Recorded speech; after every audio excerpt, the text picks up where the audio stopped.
Hey everyone, it is the Charming Giraffe, and today we are going to compare our experiments. So, I will start up here with these four. The top two are 20-80 ratio, 20% paint to 80% Floetrol. The next two is our 30-70, and then the ones at the bottom you can't see, I'll move the camera for, will be the 40-60, and then these on the side are their 50-50. So, we will get started here. Just to compare these two by themselves, definitely a ton of cells, definitely larger cells. So I'll start with comparing the 2080 tree ring. A lot more cells came through once this dried. Still pretty, but I do feel like the colors aren't as sharp, I guess is the word. It looks a little bit more muddied. Like you can still see like this is red, but it looks like a brownish. Like everything just kind of has a brown tint to it, I think. Especially the cells that pop through. It just looks kind of... Muddy's the best word I have for it. It's not quite muddy because you can still see what it's supposed to be. It's just not as sharp. Compared to the 30-70, the next one we did. Like, nothing looks muddy. The cells all still have great color to them. It still blends really well because there's no orange, but we got a crazy orange up here. And our cells are still really cool. We got big cells throughout. So yeah. I'm not really sure, but there are on probably nearly every canvas, there are some pits in it, some divots in the paint, like where you can see canvas. There was no silicone in any of these paintings. So here's the two flip cups compared. I feel like this one probably got less muddy, maybe, or less, not as sharp. This section here, maybe it's just purple. Maybe it's just making purple and I'm confusing that with mud. I'm not sure. But everything else looks pretty sharp as far as color is concerned. Just that background in here is the only part, and like I said, maybe it's just purple and I'm mistaken on the muddiness portion. I think this did move a little bit when it dried, but not too much, so that's good.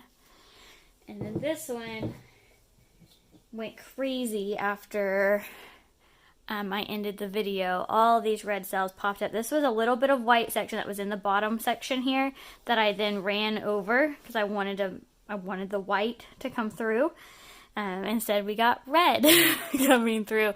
All these crazy red cells. I actually really, really like this, even though that red took over.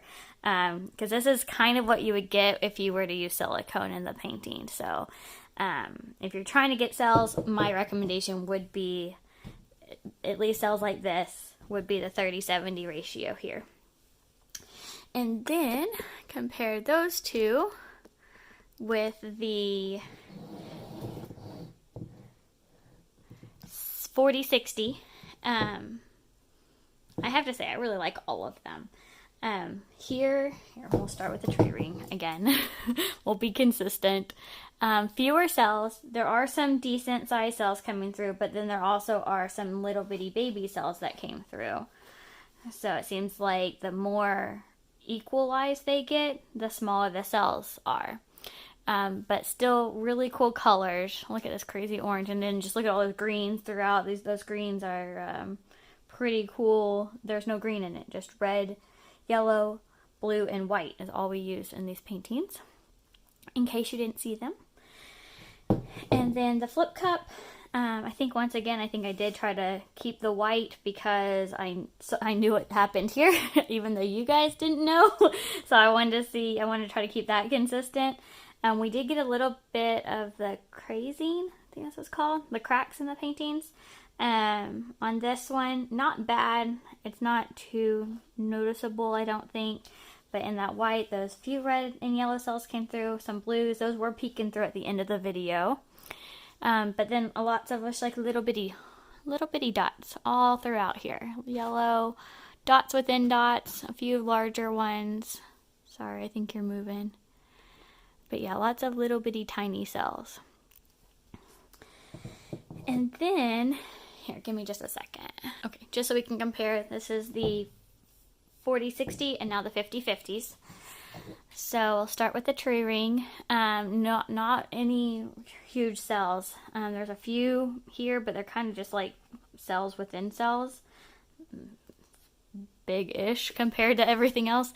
Then there's just a whole bunch of little bitty tiny cells throughout this tree ring, which if you're really trying to go with a tree ring pour, the intent is not to get cells. So a thicker paint may be better if you're trying for a tree ring because you're not going to get the cells as per this experiment. Same with the flip cup. Not a whole lot of huge cells, but tiny, awesome, tiny little ones all over the place. This was pretty plain whenever we ended the video yesterday for the 50-50 pour. It didn't have a lot of cells. There were some blues and a few reds peeking through when the video ended, but once it dried, all of these red cells, and they're really not even just red. Like, let's just take this one.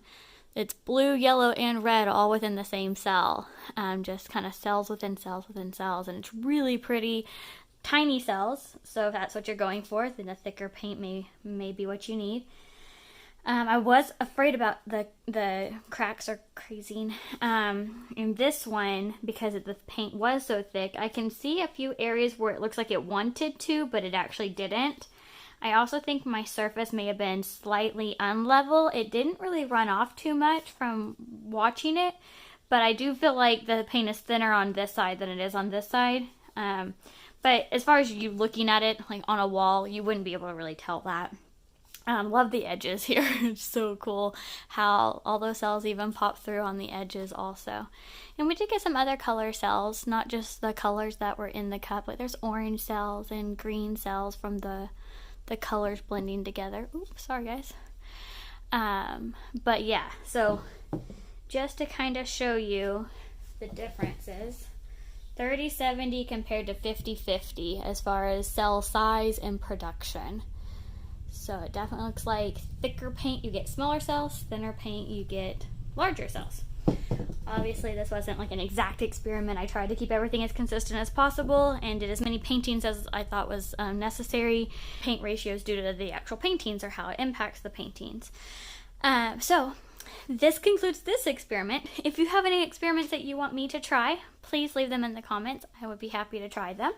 Or anything else that you're looking at doing or wanting me to do. Maybe a few weeks ago, I did a week of things I'd never done before. I'm trying to compile a list of that again. I think I've got 4 things that I've come up with that I hadn't tried before as far as painting techniques are concerned.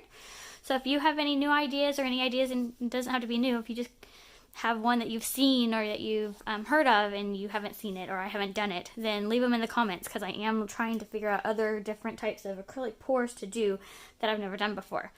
Obviously, the longer I do it, the harder that's going to be to come up with stuff. So I do plan to do things I've never done before week in the future. I just got to come up with all the ideas. So if you have any ideas, please leave them in the comments. It is greatly appreciated. I do want to thank you for watching. Don't forget to subscribe and do what makes you happy.